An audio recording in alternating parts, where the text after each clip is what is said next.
উপস্থিত আজকের অনুষ্ঠানে প্রধান অতিথি শেরপুর জেলা সম্মানিত জেলা প্রশাসক মিস ফরোজা ইয়াসমিন মহোদয়, উপস্থিত আছেন পল্লীকর্ণ সহায়ক ফাউন্ডেশন পিকেএসএফের সম্মানিত উপব্যবস্থাপনা পরিচালক, টাঙ্গাইল জেলার শহর ও প্রত্যন্ত গ্রামীণ নিম্ন মধ্যবিত্ত জনগোষ্ঠীর কর্মসংস্থান সৃষ্টিতে একটি মাইল ফলক হিসাবে নিজে জলজান্ত প্রমাণ যে 500 টাকা দিয়ে স্টার্ট করে আজকে আমি প্রায় কোটি টাকার কাছাকাছি আমার ইনভেস্টমেন্ট প্রোডাক্ট আছে।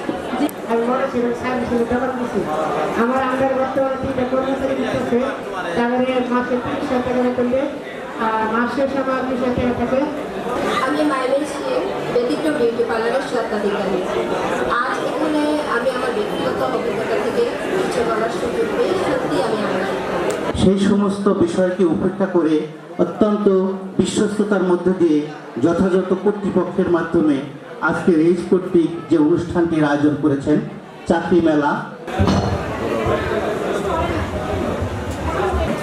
এখানে বিশেষ অতিথি হিসেবে আছেন দিলীপ চক্রবর্তী, যে দক্ষ মানুষ তৈরির কারিগর। তারা কিন্তু বেকার একজন যুবককে দক্ষ মানব সম্পদে তৈরি করছেন। এই অনুষ্ঠানের সম্মানিত সভাপতি শেরপুর জেলার সুযোগ্য জেলা প্রশাসক মিস ফরোজা ইয়াসমিন ম্যাডাম, আমি শুধু বলবো যে আজকে যে অনুষ্ঠানটা এইটা কেন আমরা করলাম।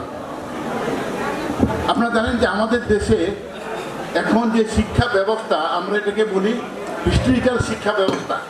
দ্বিতীয়বার আবার 30 সাল বন্ধ, এই এরপরে আরো 30 সাল বন্ধ, আর অনেক লোকের এই সমস্যাটা হবে।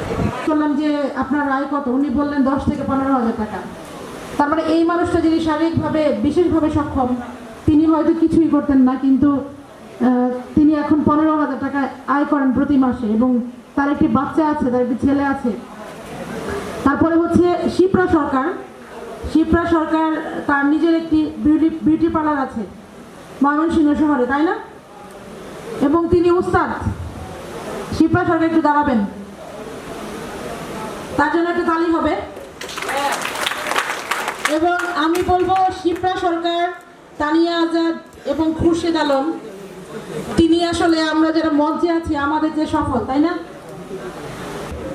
সম্মানিত আরডিএস এর সাধারণ পরিষদের সদস্যবৃন্দ, সম্মানিত সুধী মণ্ডলী, প্রিন্ট অ্যান্ড ইলেকট্রনিক মিডিয়ার সাংবাদিকবৃন্দ, এবং আজকের যাদের জন্য আয়োজন সেই রেজ প্রকল্পের সম্মানিত উপকারী ভোগীবৃন্দ,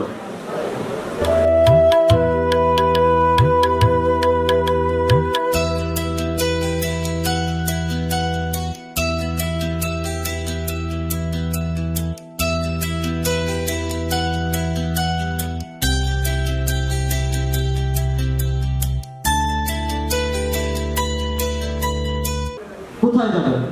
প্রথমত আপনাকে যাইতে হবে ক্রিয়েট অ্যাকাউন্টে। ক্রিয়েট অ্যাকাউন্টে যাওয়ার পর যেমন ধরেন যে আপনার এখানে নর্মালি আপনার পরিচয়, আপনার স্কুলিং, আপনার